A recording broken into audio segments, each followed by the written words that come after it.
ബാലേട്ടന്റെ ഭാര്യയും കുട്ടികളൊക്കെ വന്നൂല്ലേ? നന്നായി. ഈ കഥയുടെ അവസാനം ഇങ്ങനെ തന്നെ ആവണം.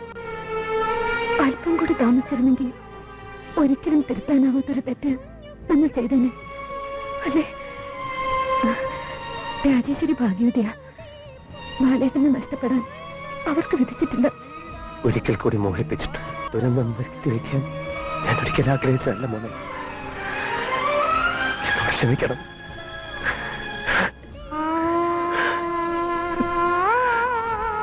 ഇതാണ് ഇതിന്റെ ശരി.